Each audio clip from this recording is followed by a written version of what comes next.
Now we're going to continue with Julius Caesar, another historical play that Shakespeare wrote. And this play inspired Robert Schumann to compose music for it. And Robert Schumann, we also know of him as a 19th century great composer from Germany who wrote piano music, lieder, a lot of songs. I think he composed over 600 songs, if you remember correctly, and he also wrote some orchestral music. He was inspired by Beethoven's overtures, the Egmont and the Coriolan overtures, to also compose music. Somehow, Beethoven's overtures led him to think of Julius Caesar's play, and he composed an overture for this. And Schumann was known to be a musical cryptogram enthusiast. What does that mean? Okay, well, he took the name Caesar, okay, and he took that and used that as his a cipher or cryptogram, CAESAR, and used those as the opening chords for the overture. And of course, for S and R, we don't have those pitches in music, but he substituted those with other chords. And these are his opening chords for his overture. So as you listen, you can, listen for those chords, CAESAR.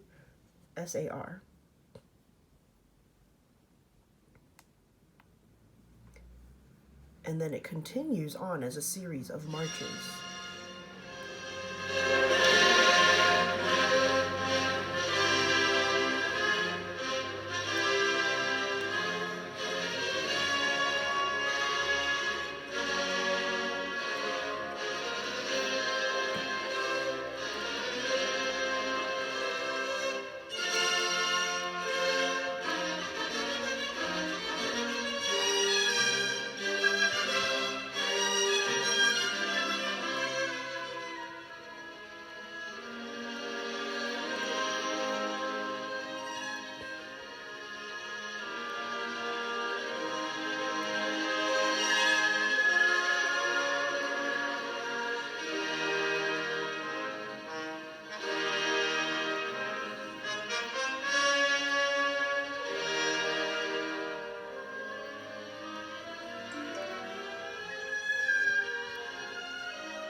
So there we have Julius Caesar, composed by Robert Schumann.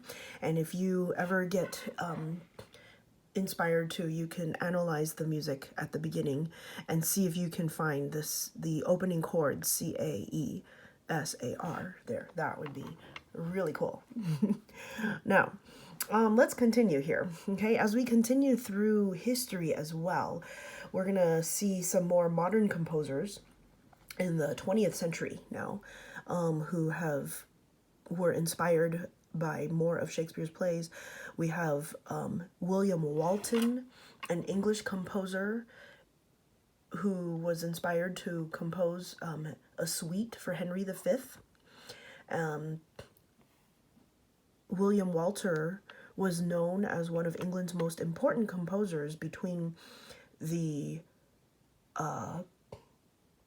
Baroque period and leading up to the 20th century. He composed film music, and he wrote 3 adaptations of Shakespeare plays. So Hamlet, Richard III, and Henry V as one of them. And William Walton wrote this in 1944 for the film Henry V.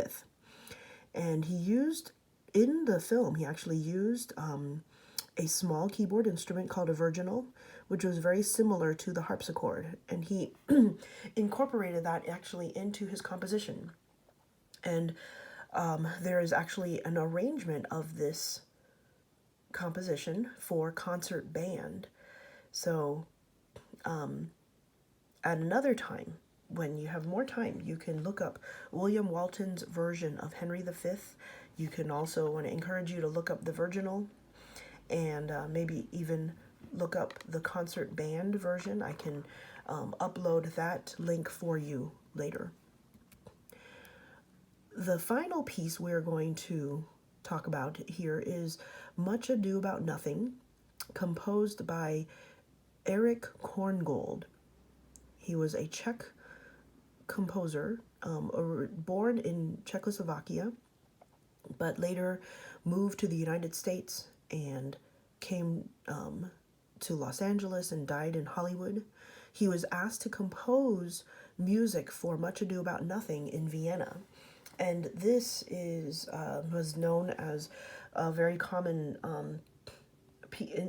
incidental music. And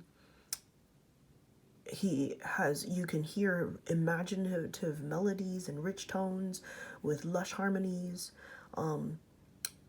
He would match the musical rhythms with the music or the rhythms of the spoken words in the play as well.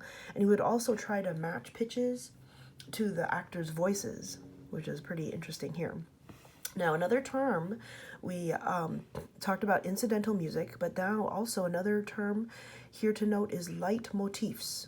I think we've mentioned this before with operas, but leitmotifs are musical themes for characters or different concepts in the play. And so Korngold was known to use leitmotifs in this piece, Much Ado About Nothing. And he was known as a child prodigy for his film scores and also a violin concerto as well. All right, now we have the last one, The Tempest, okay? And Jean Sibelius composed The Tempest, or Storm, inspired by Shakespeare's play The Tempest as well. And Sibelius is actually known for music software that is named after him, the Sibelius software. And this is also incidental music for the play The Tempest. And he represents individual characters through specific instruments. And the harps and percussion represent the ambiguity of Prospero. And this was one of Sibelius's last compositions. After this one, his remaining 32 years of his life, he was actually not known for any other musical composition. Here's a little bit of his last work here.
And there we have some of the